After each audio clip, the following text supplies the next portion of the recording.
que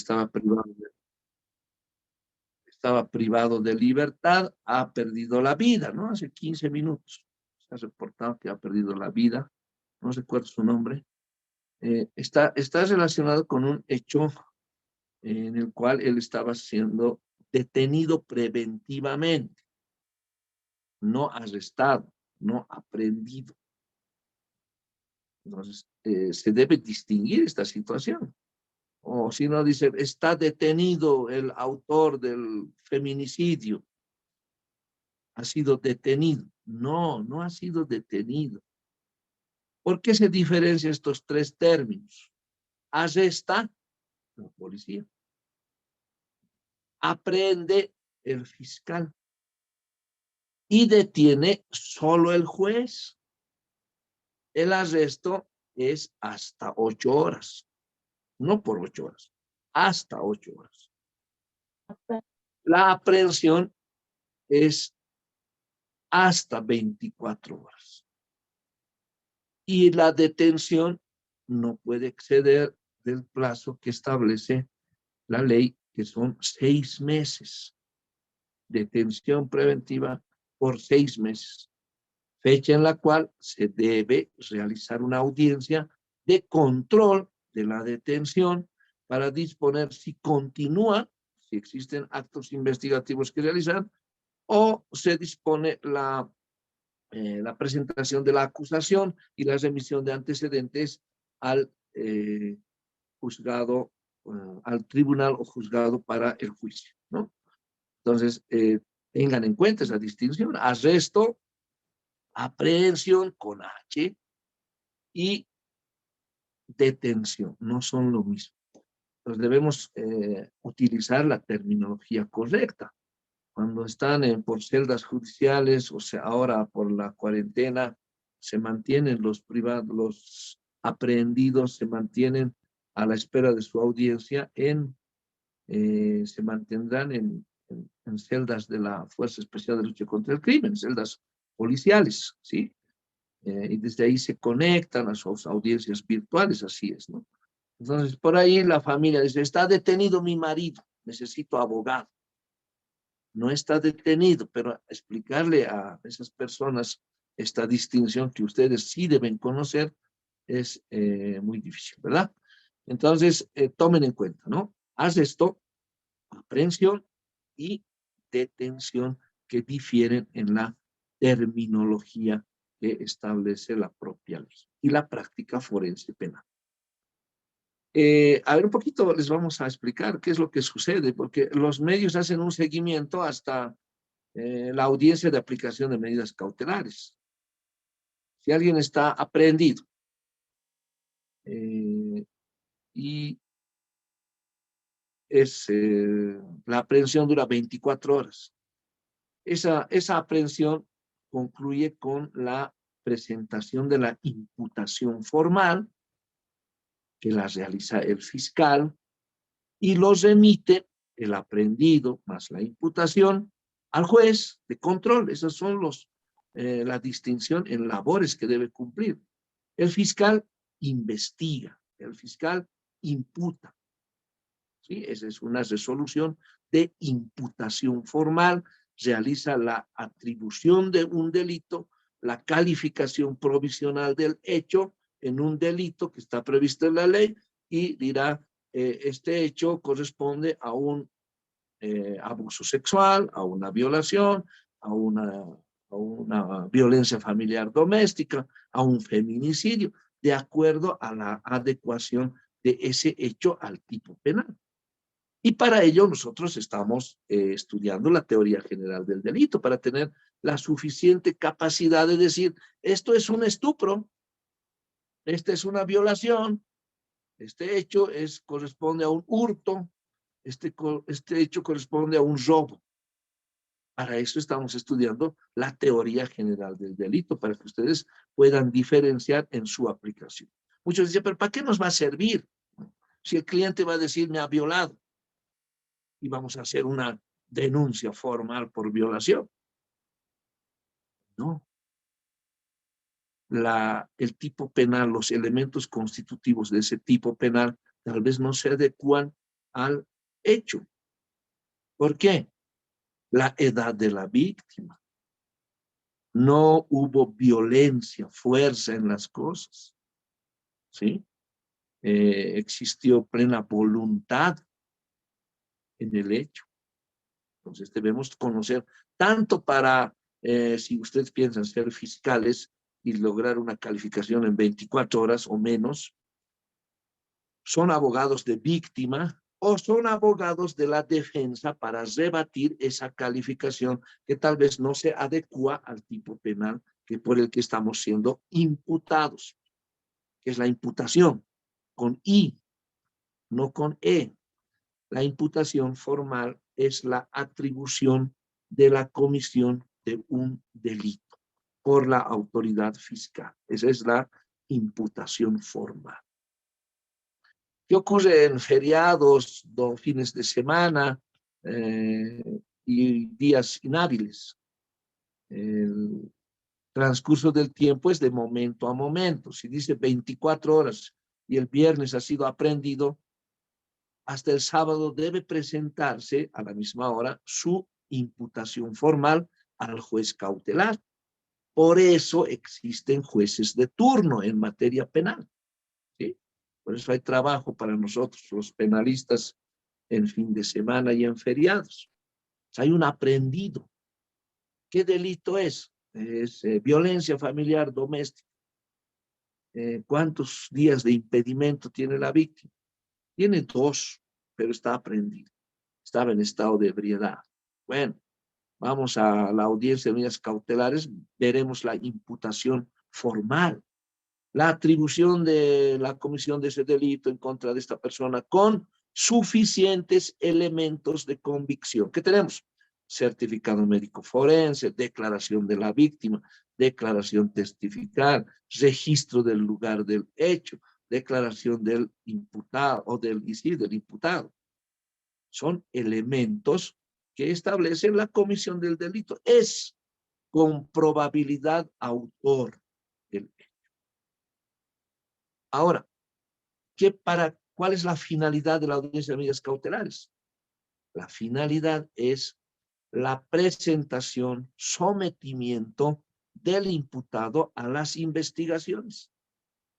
Y el fiscal debe fundamentar que esa persona no se va a someter, ¿no? No se va a someter, se va a dar a la fuga. Y ahí tenemos los riesgos de fuga. ¿Cuáles son los riesgos de fuga? No tener domicilio. Si no tiene domicilio o es contradictorio su domicilio, su carnet dice Viacha, su declaración dice zona sur y el CEGIP dice El Alto, en 3 ciudades diferentes, pues es contradictorio, se establece, se asume que no tiene domicilio. Familia, no tiene familia. ¿Por qué no tiene familia? Porque la familia que está integrada por su mujer y sus hijos lo están denunciando por violencia. No tiene familia, pues, ¿sí? Trabajo, actividad lícita. Es egresado de derecho. Y como egresado, ya no tiene horario para pasar clases. ¿No? Ahora dice que también se dedica a la conducción de servicio taxi delivery. No tiene ninguna certificación. Su licencia de conducir es categoría A. No puede conducir servicio público. Entonces está fundamentando que existen riesgos de fuga, ¿sí? Riesgos de fuga. Y el fiscal dirá, hay varios riesgos, hay 8 riesgos de fuga en el artículo 234 del Código de Procedimiento Penal. 234. 8 riesgos de fuga.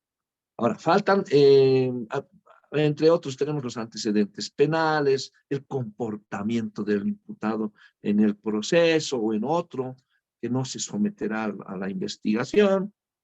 Tenemos, estos son riesgos de fuga. El peligro efectivo para la víctima. Si el agresor, por violencia física contra su esposa, va a seguir cumpliendo detención domiciliaria en el mismo domicilio, No es posible. Continúan las agresiones, continúa la violencia y constituye un peligro efectivo para la víctima. Entonces, esto es un riesgo de fuga. Y los riesgos de obstaculización.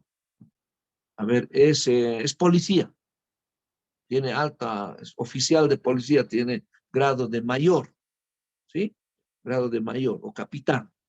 Y va a influir en los policías que son de baja graduación sobre su investigación. Es natural, por el deber de obediencia, subordinación y constancia, o es militar o policía, va a influir si es policía, ¿no? Entonces, eso está fundamentado, es capitán de policía, nuestro investigador es un sargento inicial, sargento primero, me parece que es, va a influir, ¿sí? Esto es del capitán, le ayudaremos. Entonces, ¿eso cómo podemos evitar? Con la detención preventiva. Ahora, existen elementos, ¿no? En el relato de los hechos, estamos hablando de violencia familiar o doméstica, que ha utilizado su arma de reglamento para amenazar a la víctima y a sus hijos, ¿sí? Esto es un hecho real. Entonces, constituye peligro de obstaculización porque el arma no se ha encontrado. No se sabe dónde está el arma. No está en la casa, no está en el registro del lugar del hecho, entonces oculta un elemento que constituye útil para la investigación. Por lo tanto, es un riesgo de obstaculización en la investigación y corresponde su detención preventiva. Así va a solicitar el fiscal en la imputación formal. ¿Y quién va a resolver? El juez de instrucción penal cautelar de turno. Estamos en fin de semana. Sábado le va a llegar al juez. Viernes ha ocurrido el hecho, sábado ha prendido 24 horas y el juez recibe, puede señalar la audiencia en horas de la tarde o hacerlo el día domingo, señalar la audiencia para el día domingo, porque también tiene el juez 24 horas para resolver la situación jurídica procesal. ¿Qué ocurre mientras con el aprehendido? Está en celdas policiales, celda de la Fuerza Especial de Lucha contra la Violencia. Me parece que es en la Avenida del Arquitecto, ¿no? Ahí entrando de tránsito al fondo, extránsito. Pues no sé si me corrigen, no he asistido a audiencias virtuales de violencia últimamente. Y el juez señalará la audiencia dentro de las 24 horas, puede ser el día domingo, porque era viernes el hecho, sábado la imputación y remisión al juez, y domingo la audiencia de medidas cautelares. La víctima, ¿no? ¿Qué hace la víctima? Nosotros somos abogados, hace rato estábamos como fiscales fundamentando riesgos de fuga y obstaculización. No tiene domicilio, no tiene familia, no tiene trabajo. Su familia es la que golpea, la que le está denunciando. No, su trabajo es contradictorio. Dice que es egresado de Derecho, no tiene horario, tiene matrícula, pero no se sabe cuándo pasa clases, ¿sí? Dice también ser conductor de vehículo, no tiene ninguna certificación más una licencia tipo o categoría A que no le permite conducir vehículos de transporte o servicio público. Contradictorio. Domicilio, dice que vive en el Alto, en la zona sur, en Viacha, es contradictorio.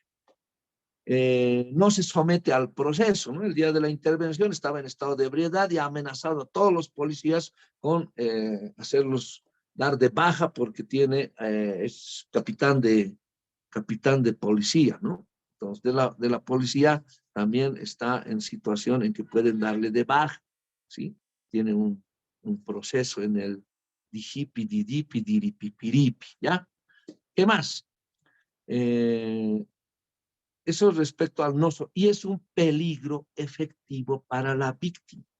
La esposa y los hijos constantemente están en peligro. Ha amenazado con su arma de reglamento, ¿verdad? Constituye peligro de obstaculización. Bien, tenemos esos elementos. Ahora, actuaremos como abogados de la víctima, de la esposa golpeada, de los hijos golpeados. Hemos realizado la presentación de la denuncia formal. ¿sí? Hubo una intervención policial preventiva de la Fuerza Especial de Lucha contra la Violencia el día viernes en la madrugada, ha llamado por teléfono y se procedió a su aprehensión. Nosotros hemos formalizado la denuncia y hemos solicitado, en conocimiento de la imputación formal, hemos solicitado aplicación de medidas cautelares, fundamentando el hecho en la tipificación del tipo penal y que él es con probabilidad autor del hecho. No es un juicio, no se va a dictar sentencia, simplemente se van a aplicar medidas para que la investigación se desarrolle de manera transparente, continua y sin interrupciones. Para eso son las medidas cautelares. Muchos dicen, ¿cómo pues al violador 6 meses nomás? ¿No? Al feminicida 6 meses en Chonchocoro no puede ser. Nuestra justicia está mal, dice. No, solo son medidas cautelares. Solo se está previniendo que se someta a la investigación, se colecten elementos de prueba y en juicio se va a debatir otros aspectos para la imposición de la condena que la ley establece, ¿no? Entonces, ya, ¿dónde estamos? Somos abogados de la víctima, presentamos y justificamos, fundamentamos, porque dice así la ley, artículo 233, que se debe fundamentar por escrito la solicitud de aplicación de medidas cautelares. No es solo decir, sí, pedimos la detención, nos adherimos. No, debe ser por escrito, fundamentando riesgos. No tiene domicilio porque vivía con su amante en la zona sur, ¿sí? Nosotros vivimos en Biacho y también vive por cuestiones de trabajo en el Alto. 3 domicilios. No tiene domicilio. Ahora hay medidas de protección que dice que debe abandonar el domicilio donde ocurrió los hechos en Biacho. ¿Sí? Debe abandonar. Bien. No tiene familia porque nosotros somos denunciantes. Estamos casados, pero voy a plantear la demanda de divorcio y los hijos también son víctimas de violencia por parte del agresor.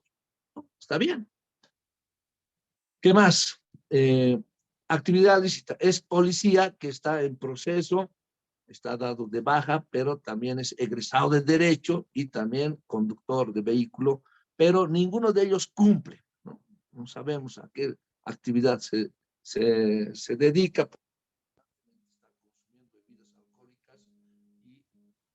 Con la amante, ¿no? Entonces, es un fundamento de concurrencia de riesgos de fuga y obstaculización. Estamos como abogados de la víctima. Ahora, como abogados de la defensa, conocemos la imputación formal, nos van a notificar. Él está en celdas, sí, pero ustedes como abogados, la audiencia va a ser virtual. Conoce la imputación formal, ahí está el fundamento de los riesgos de fuga y obstaculización, y tendrá que acreditar que sí tiene un domicilio. ¿Sí? Este es mi domicilio, con esta señora ya me estoy separando, mi cédula de identidad y mi nuevo domicilio es en la zona sur, estamos separados con esta señora, vivo con esta otra señora que también tengo mi hijito, un bebé recién nacido, certificados, esa es mi familia, ese es mi domicilio. ¿Y dónde está la actividad lícita? La actividad lícita, soy miembro de la Policía Nacional, es un ejemplo, por cierto, ¿no? Sé que están grabando, es un ejemplo. Soy miembro de la Policía Nacional, el grado de capitán, y mi último año, y estamos he pedido licencia para afrontar un proceso administrativo en Dijipi, Idipi, Diripi, Piripi, ¿ya? ¿Qué más? Estamos demostrando que tenemos actividad lícita, familia, un bebé recién nacido, y tenemos una actividad. Soy egresado de Derecho, también en mis horas libres conduzco vehículo en servicio libre, prestando un servicio a la sociedad. Todo eso está certificado, ya que está de la Asociación de Taxi Libre, ATL, mi certificación de que soy taxista. Bien, listo. ¿Qué va a decir el juez? El juez va a valorar los antecedentes, no es un juicio, no va a dictar sentencia, sino va a aplicar medidas cautelares para la continuidad de la investigación y del sometimiento del imputado a la investigación. Entonces, miren hasta acá la importancia de adecuar el hecho a un tipo penal, tomando en cuenta todos los elementos de la teoría general del delito. ¿Sí? ¿Qué dice el artículo 272 bis? Violencia familiar y doméstica. ¿Cómo ocurrió el hecho? ¿Existe una relación matrimonial? Sí, están casados. No viven juntos, pero están casados. Bien, entonces se puede aplicar la ley 348. Tienen hijos, se puede aplicar la ley 348. Son sus hijos, se puede aplicar la ley 348 porque existe una relación con el presunto, supuesto agresor. Para eso estamos estudiando la teoría general del delito. La presencia del dolo, intención de cometer el delito, voluntad, intención y conocimiento de cometer el delito. Eso es el dolo. La presencia de los elementos para ser autor. ¿Quién es autor? ¿Quién es cómplice? ¿Quién es encubridor? Todos esos elementos los vamos a aplicar tanto para imputar en la labor de fiscales como para denunciar, participar en audiencias cautelares como abogados de la víctima o en la defensa para establecer que no existe uno de estos elementos. ¿Sí? 5 elementos hemos repetido desde la primera clase que son esenciales de un delito. ¿Cuáles son? La acción, la tipicidad descrito en el tipo penal, la antijuricidad, la culpabilidad y la punibilidad. Son elementos generales de la teoría general del delito que se aplican a cada tipo penal. La ausencia de uno de ellos significa que no hay delito. Y el juez, también tomando en cuenta y considerando el tipo penal, valorando los riesgos de fuga y obstaculización, la finalidad de este tipo de aplicación de medidas cautelares, dispondrá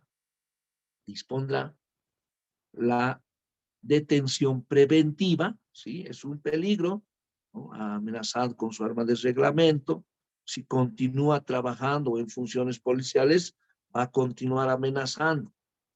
No es un peligro para la víctima. No tiene domicilio, dice que vive con su amante, dice que vive en Viacha, dice que ocasionalmente va al Alto por trabajo, no tiene un domicilio, no se acredita. No tiene actividad lícita, dice que está con licencia en la policía, dice que es conductor y es egresado de Derecho. Como egresado de Derecho no pasa clases, no tiene horario. Entonces no hay actividad lícita acreditada, más bien es contradictorio en lo que ha fundamentado. ¿Qué más? Constituye un peligro efectivo para la víctima. Utiliza su arma de reglamento para amenazar a la víctima. ¿Sí? Y puede ser tendiente a un feminicidio, porque esta violencia, si bien empezó siendo psicológica, después física, puede terminar en un posible feminicidio. Ayer estaba viendo un meme en las redes y decía, a la primera, vete. ¿Sí? Se podría evitar tantos feminicidios, ¿no? Son las redes sociales que incrementan estos hechos de violencia familiar, doméstica, no solo entre casados, ¿no? Existe violencia y la ley 348 aplica a quienes tengan una relación de afectividad o análoga. No dice cuánto tiempo atrás. Por eso los ex estamos en riesgo, ¿no? Quiera Dios que no les pase nada a una ex, porque si no me va, primer sospechoso, los ex, el ex es sospechoso, y hay de aquellos que han tenido varias ex, ¿no? Están en riesgo permanente, por eso habrá que portarse bien. Entonces, la aplicación de la ley 348 por una relación de afectividad o análoga. Era mi amigo nomás, estábamos, nunca ha pasado nada, pero somos amigos, salíamos unos meses y ahora ya no estamos, pero es mi ex. Entonces hay obsesión en las parejas, celos, toxicidad en la relación que alimenta la violencia, los celos a través de los medios de comunicación, el avance de la tecnología, las redes sociales, ¿no? ¿Por qué le has dado like? ¿Por qué le das me encanta a sus fotos? Pero ese like, ese me encanta es de hace 3 años atrás. ¿Qué te hace daño si no fue tu año, diría, ¿no? Como la canción dice. Pero igual constituye un hecho de violencia psicológica. No le he hecho nada, ni le respondo, me está insultando de todo. Si no respondes, es violencia psicológica. 16 tipos de violencia: física, psicológica, sexual, patrimonial, económica y muchas otras que describe el artículo 348. Todo constituye violencia. Por eso, en esta situación en la que nos encontramos de crecimiento de hechos de violencia, feminicidios, corresponde informar de las leyes, ¿sí? ¿Qué dice el feminicidio? 30 años sin derecho a indulto. ¿Cuál es la pena para la violencia familiar doméstica? Artículo 272 bis. ¿Cuál es? A ver. Quien agrediere físicamente, psicológico, sexualmente dentro de los casos comprendidos en el numeral 1 al 4, incurrirá en la pena de reclusión de 2 a 4 años. ¿No es mucha la pena? Sí, pero es cárcel. Pueden darte 4 años o 3 años, 6 meses y no puedes acceder a ningún beneficio, como la suspensión condicional de la pena o el perdón judicial, si es la primera vez. Pero si tienes antecedentes, a cumplir condena. Cónyuge o conviviente, ahí está, ¿no? O por quien mantenga, hubiera mantenido con la víctima una relación análoga de afectividad o intimidad, aún sin convivencia. Entonces puede constituir violencia todas sus relaciones análogas de afectividad o intimidad. No dice cuánto tiempo atrás.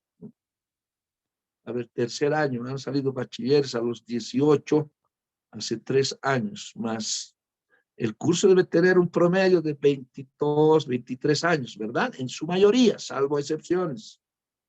¿Sí? Deben tener entre 23, 24, tal vez 21. ¿Pero quién es el más joven del curso?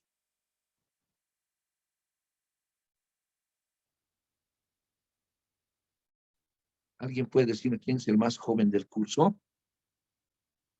Bachiller 2018, ¿sí? Son bachilleres 2018 o 17. En su mayoría. Debe haber. Bueno, no quieren participar. ¿Me están escuchando? ¿Están Sí, conectados? doctor, se escucha. Doctor, ¿Qué promo es usted? ¿Quién está hablando? ¿Stephanie o quién era? ¿Qué promo es?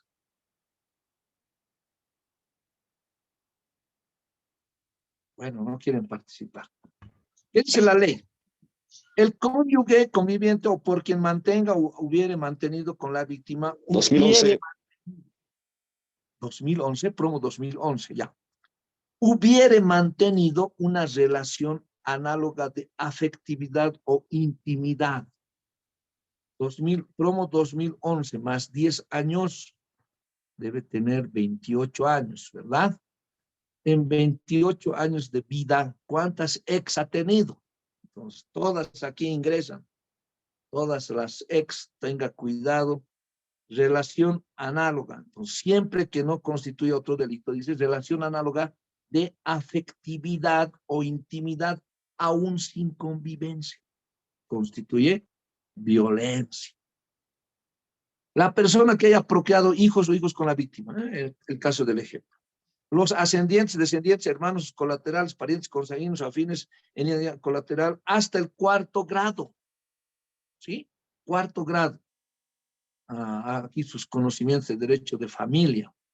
1er grado, ascendiente, padres, madres. 2º grado, ascendiente, abuelos. ¿Sí? 3er grado, bisabuelos. Ahora, los colaterales, los afines, el cuñado, el hermano de mi esposa, el cuñado, hermano de mi esposa, constituye un grado de afinidad, no consanguíneo, sino por afinidad. Y está dentro del 4º grado.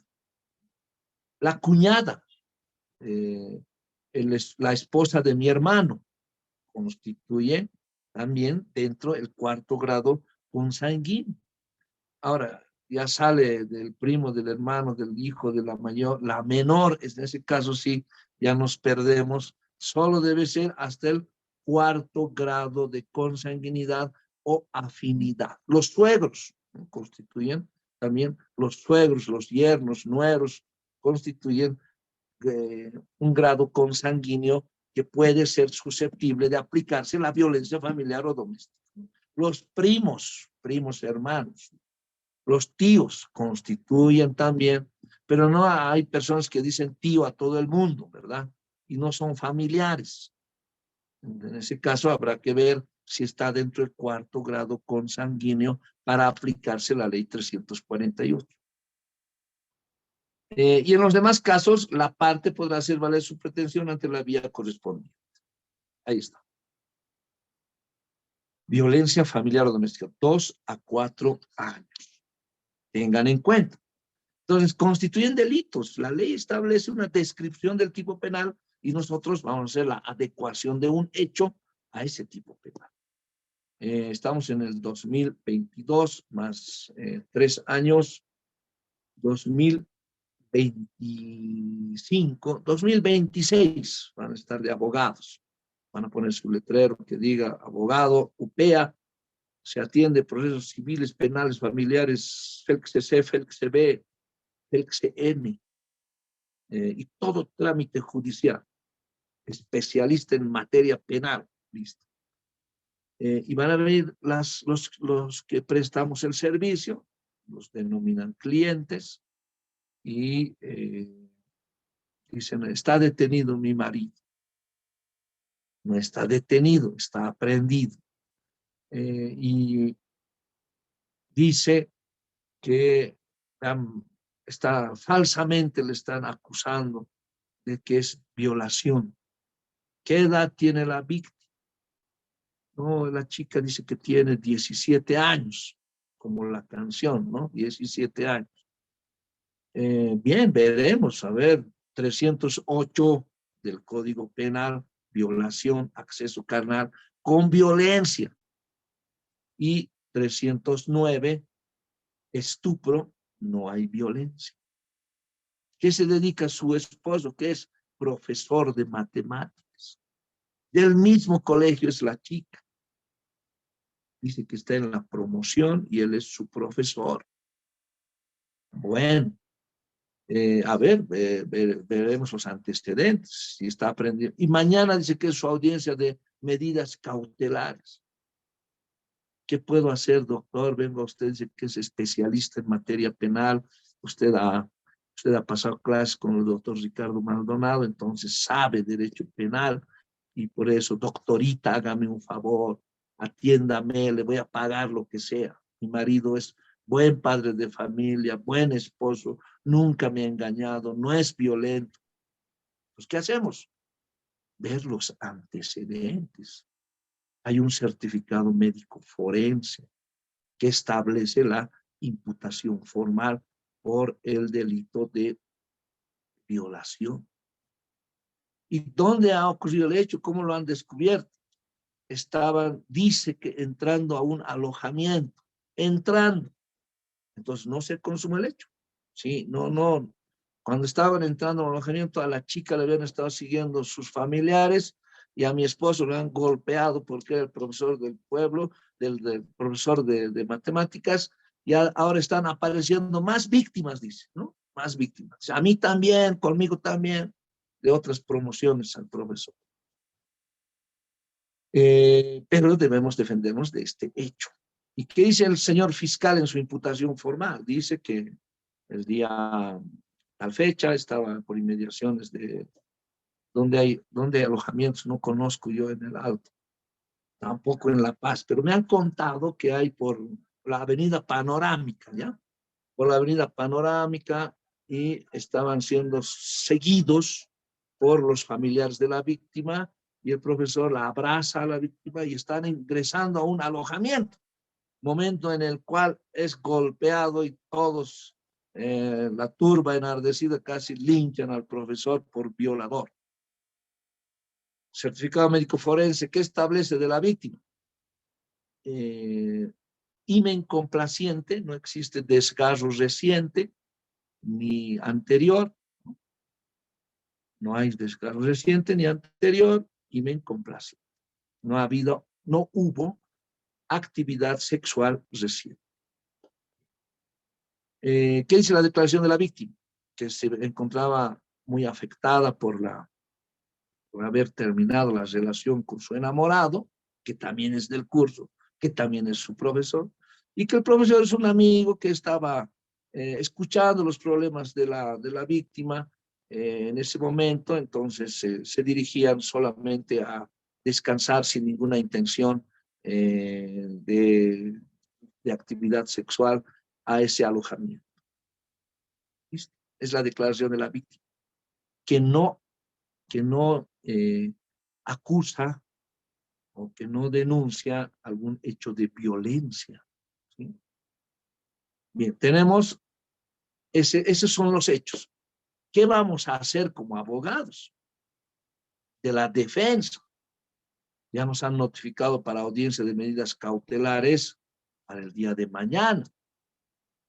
Conseguiremos nuestros papelitos de domicilio, familia, trabajo, es profesor de matemáticas, certificado de antecedentes, certificado de no violencia y varios elementos para acreditar que no concurren riesgos de fuga ni de obstaculización y poder obtener la aplicación de medidas cautelares personales que no sean la detención preventiva.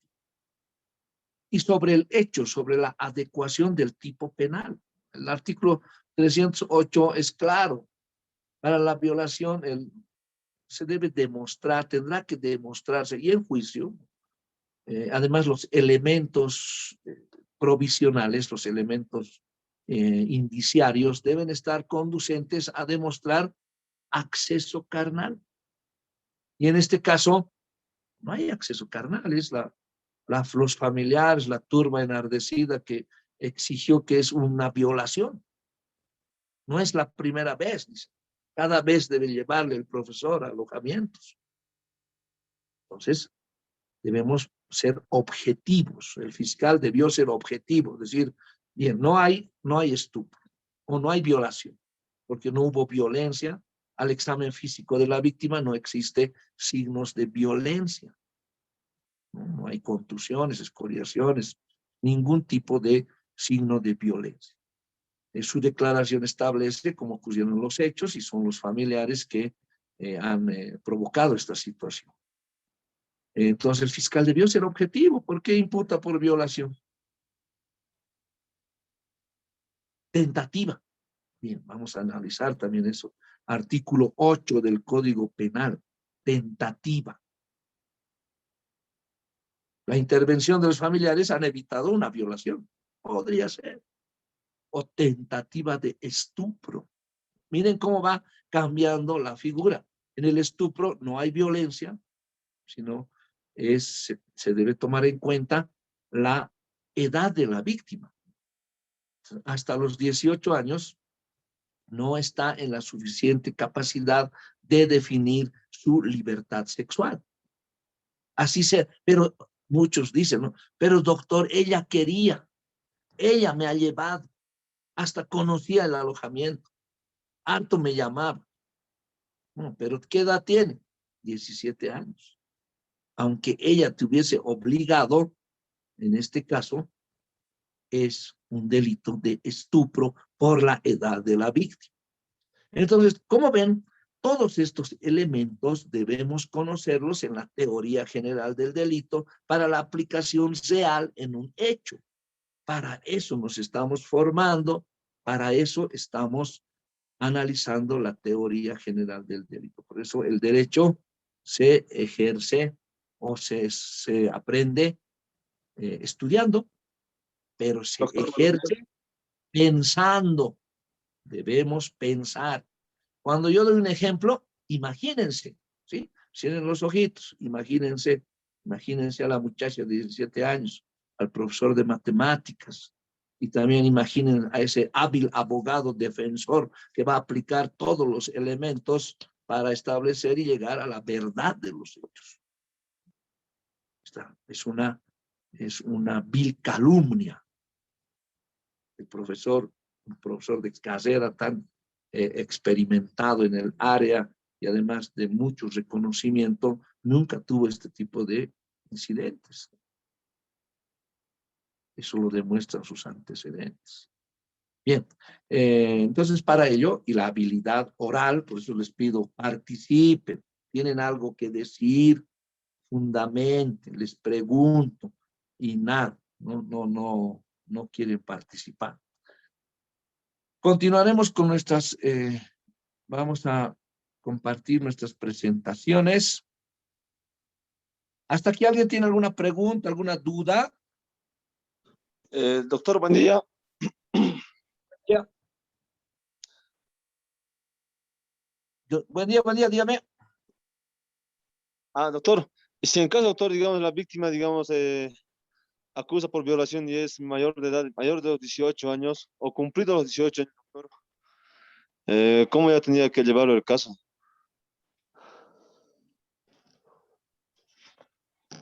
Si la víctima es mayor de 18, entonces ya no es estupro, pues tendrá que ser violación, ¿no?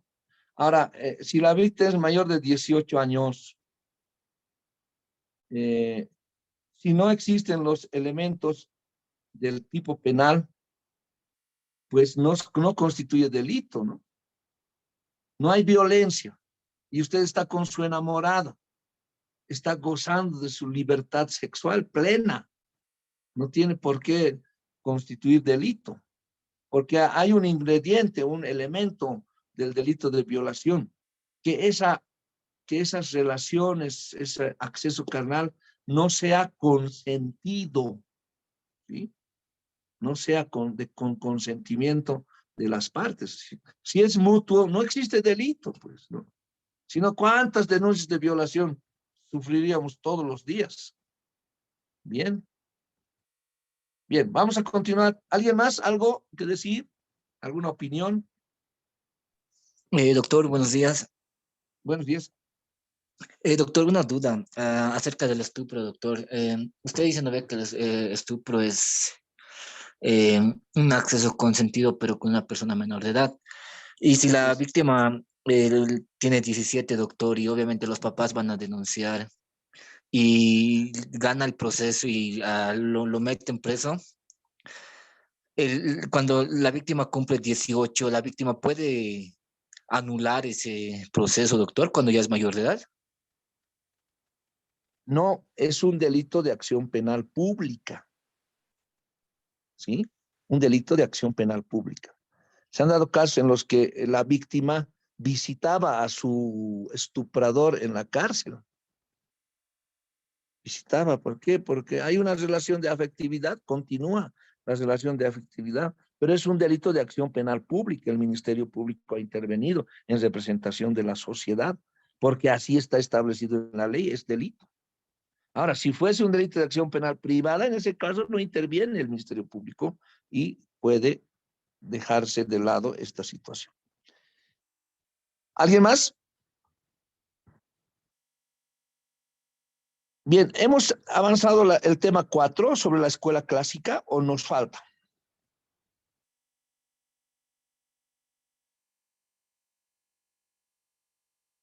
Creo que no. Ya. ¿Pueden observar en sus pantallas? ¿Estamos observando? ¿Qué pasó? Nadie puede. Nadie responde. Sí, doctor. Escuela clásica, menciona el título. Ya, ¿hemos avanzado este tema o no? No, doctor. Ya. No, doctor. Entonces, vamos a hablar sobre las escuelas del derecho penal. Y una de ellas es la escuela clásica. Fundamenta el derecho en el derecho natural. ¿Sí? ¿Cuál es el objeto de estudio del derecho penal? El delito, el delincuente y la pena. ¿Sí? La aplicación de la pena o medidas de seguridad. Cuando dice que se funda en el derecho natural, entiende al criminal como un sujeto que goza de libre albedrío. Ahí está lo que decía su compañero. Y si es mayor de edad y no ha habido violencia, no hay delito, pues usted está ejerciendo su libre albedrío, porque todos gozamos de derechos y libertades, ¿o no? En este momento, ¿alguien puede salirse de la clase? No hay ningún, ya no me gusta la clase. Estaba lindo el ejemplo de violación, pero de escuela clásica no quiero saber, me salgo. Está en su libertad, ¿no? Puede salir a la calle, ir a comer, ir a pasear, entrar al cine, todo eso constituye el libre albedrío. Entonces, la escuela clásica fundamenta que en el derecho natural, que el individuo o el sujeto goza de libre albedrío y que por tanto debe ser responsable de sus actos. ¿Sí? Entonces, si gozamos del libre albedrío, no hacemos daño a nadie, no adecuamos nuestra conducta a uno de los tipos penales, pues no será sancionado, ¿no? Ahora, si entramos a un banco, sacamos dinero y decimos que es, robamos, robo agravado, asalto a mano armada, y decimos que es mi libre albedrío, no, porque se está afectando el derecho de otras personas. Entonces, la escuela clásica dice, el sujeto goza de libre albedrío y por tanto debe ser responsable de sus actos. Todos somos responsables de nuestros actos, ¿sí? Todos mayores de 14 años sabemos que robar, matar, violar es malo. No es necesario estudiar derecho para saber eso. El delito es concebido como un ente jurídico. ¿Qué quiere decir eso? Que está en la ley. Es una descripción que se encuentra en la ley. No puede decir, estaba haciendo brujería, lo meteremos a la cárcel. No, porque no es delito la brujería. ¿Sí? No es delito. A ver, miente constantemente. La mentira tampoco es delito. Puede decir, es adúltero, ¿no? Le engaña a su esposa con otra, con otras. No es delito, ¿sí? Entonces, cuando concibe la escuela clásica al delito como un ente jurídico, pues toma en cuenta esta situación. Y la pena como un mal impuesto. Acá están los tres elementos, ¿no? El delincuente, que habla el sujeto con libre albedrío, el delito, que es un ente jurídico, y la pena como un mal impuesto. O sea, la cárcel para la escuela clásica es un mal que la ley impone y que debe cumplir, ¿no? 10 años de cárcel, 30 años sin derecho a indulto por matar a una persona, ¿sí? Entonces se está tomando en cuenta esto para la escuela clásica. Los tres elementos: sujeto, que es el delincuente, el delito y la pena, tres elementos de estudio de la escuela clásica. La escuela clásica, que se caracteriza principalmente por su estudio del derecho y la justicia penal, del delito y de la pena, que va a tener como autores más influyentes, entre otros, a Giovanni Carmignani, Pellegrino Rossi o Francisco Casara, que es su nombre, este autor, es considerado por algunos como el padre de la escuela clásica, Francisco Casara, del derecho penal. En 1859 escribió el programa Di Dimitto Criminale, lo cual llevó al derecho penal a su verdadera esencia jurídica y cobra importancia porque cuando se hace referencia a la escuela clásica son las doctrinas de Casara. ¿Cuál es el método de esta escuela clásica? El método de la escuela clásica es el deductivo o lógico abstracto, mientras de la escuela positiva es el inductivo o experimental. Vamos a la escuela italiana del derecho penal. Los pensamientos penales propuestos por la escuela penal italiana en el siglo XIX cuenta con César Lombroso, Enrico Ferri y Garofalo. ¿Recuerdan estos nombres? El año pasado han llevado en criminología los precursores de la criminología y son quienes han dado lugar también a la escuela italiana del derecho penal.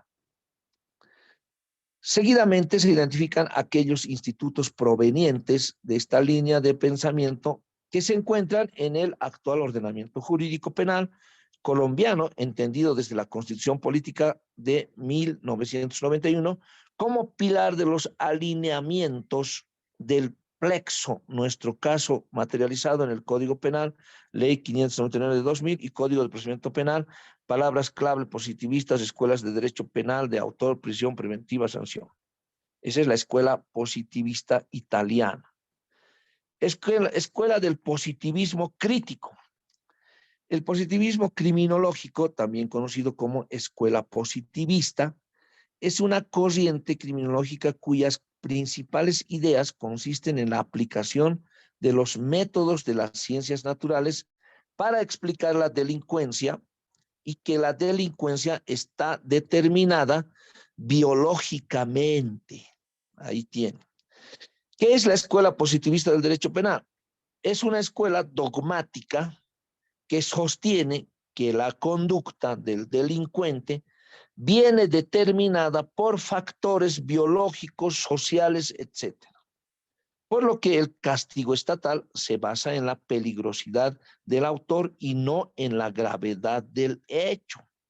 Entre las características que presenta el positivismo destacan las siguientes: rechazo del dogma y de las verdades absolutas, observación y experimentación para la búsqueda de leyes y teorías, rechazo de la metafísica. Todos los fenómenos han de tener explicación científica.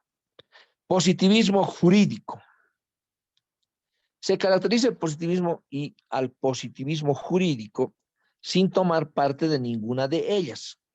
Positivismo conceptualizado como una filosofía cuyo principio fundamental fue la cosa que en sí, como una concepción moderna del mundo que descansa en las ciencias físico-naturales. El positivismo jurídico, corriente que nace y desarrolla en el siglo XIX, producto de las bases epistemológicas del primero al conocimiento del derecho.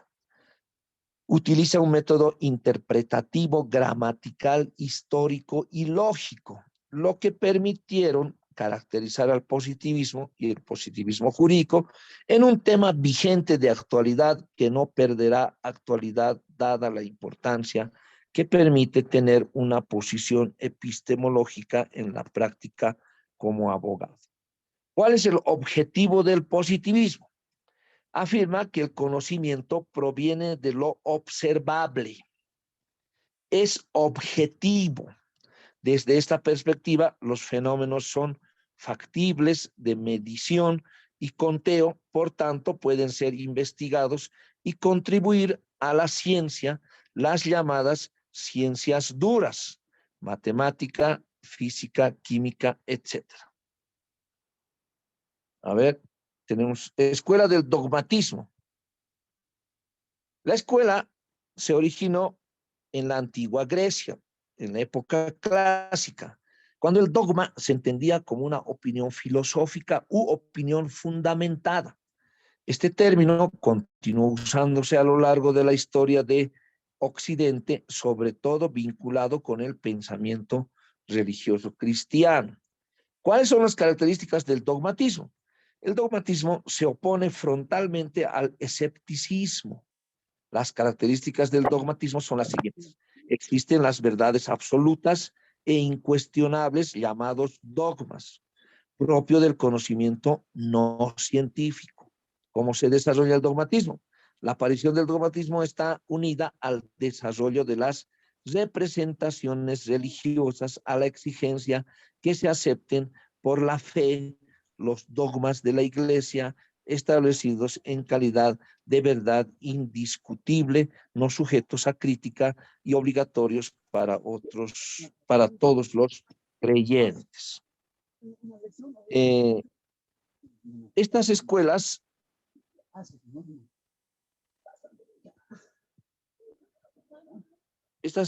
que hemos definido están un resumen del objeto de... Oh, mierda, porque me estás humillando cada rato. Y no doy valores, Norma. ¿Qué soy? Me estás emputando, Norma. ¿Qué soy para que no me valores, carajo?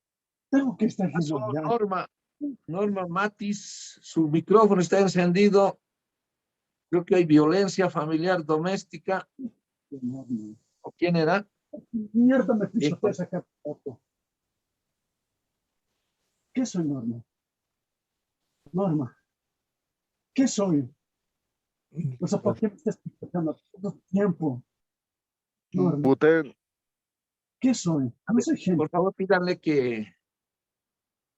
Yo te trato mal frente de la gente. Te pisoteo. No puedo. Norma. No puedo inhabilitar ese micrófono. Los administradores, por favor. Donald, ¿puedes bajar el silenciador a toditos? Silencien a todos o llamen a la FECCB.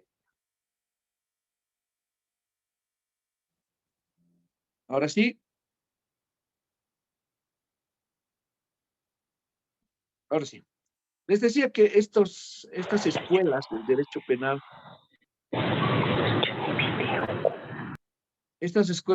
penal, constituyen un resumen que hemos establecido, que sin embargo, mayor información ustedes pueden encontrar en el internet, pero cerciórense de que sea una página seria y que además esta información puedan recabarla para su conocimiento, ¿verdad? El derecho penal en lo que se refiere a las escuelas criminológicas es universal, porque se refiere al estudio del derecho penal a nivel universal. Estamos hablando de la parte histórica del siglo XVIII, del siglo XIX, cómo surgen estas escuelas para tratar de explicar tres fenómenos: al delincuente, al delito y a las penas, a las medidas de seguridad o penas a aplicarse. Entonces, queda abierta la posibilidad de poder, existen gran bibliografía al respecto, tratados que se han escrito por siglos, que nutren las bibliotecas universales y que nosotros podemos tener acceso a través de los medios tecnológicos. Existen libros sobre estos autores que hemos señalado en PDF y están colgados de manera libre en el internet. Sería interesante que podamos conseguir el libro de Carrara, es un penalista, representante de la escuela fundamental del derecho penal, y que nos va a nutrir en algo. Es algo difícil de comprender, ¿no? Estamos acostumbrados al resumen, estamos acostumbrados a la selección múltiple, al falso verdadero, pero la lectura nos va a dar la posibilidad de encontrar mayor fundamento cuando hagamos uso de estos elementos para aplicar en el desarrollo del derecho procesal penal. Usted requiere fundamento de un tipo penal. A ver, su compañero decía, ¿qué ocurre cuando hay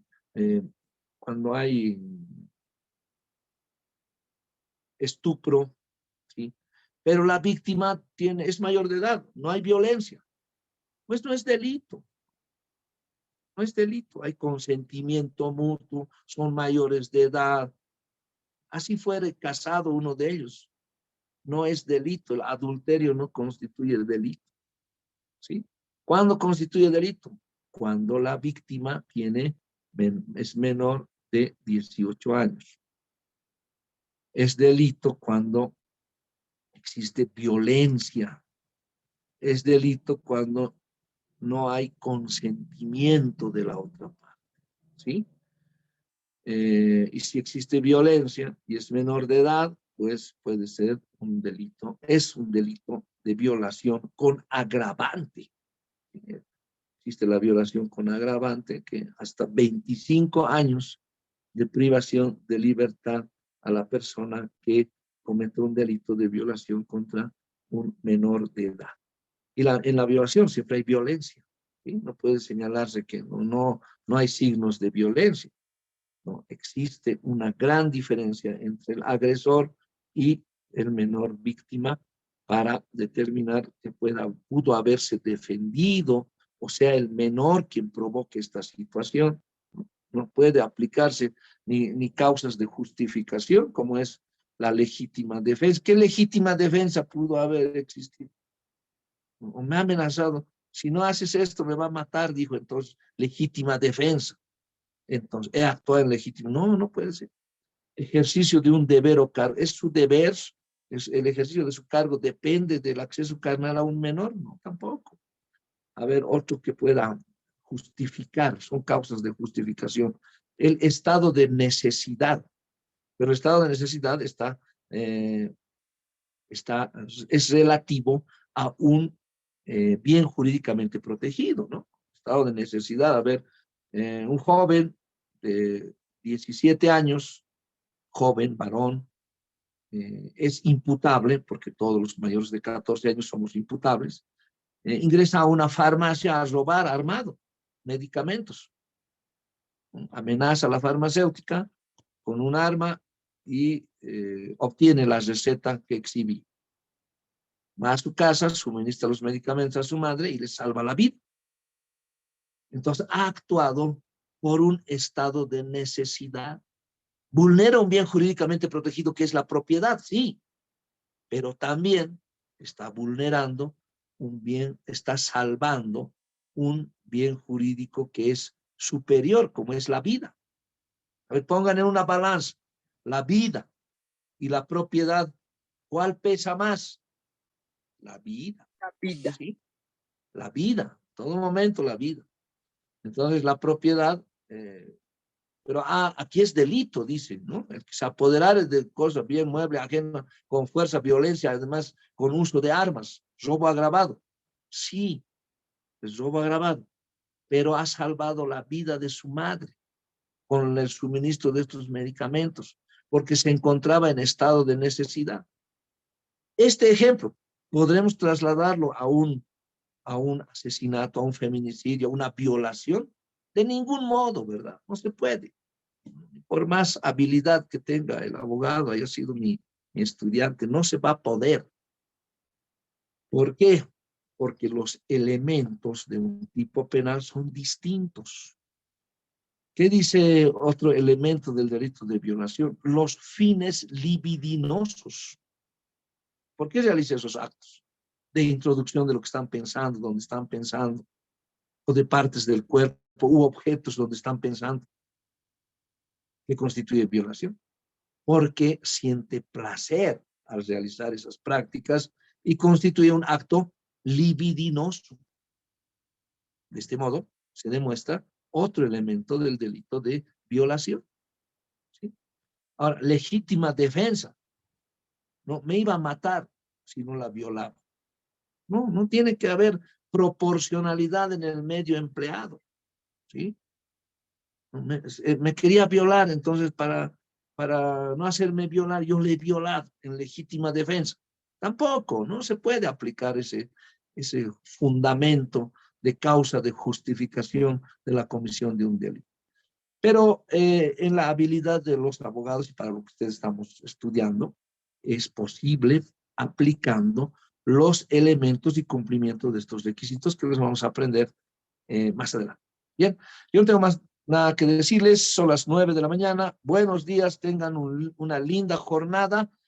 Y en el transcurso del día voy a enviar la invitación para mi fiesta sorpresa, en la cual están cordialmente invitados. Una comisión del curso puede asistir con el único requisito de llegar tempranito, ¿sí? No es necesario que traigan regalo, no es necesario que den cuota, ¿sí? Les vamos a enviar entonces la invitación al curso. Muchas gracias, buenos días. Buenos días, doctor. Gracias a usted. Hasta luego, doctor. Hasta luego, doctor. Hasta luego, doctor.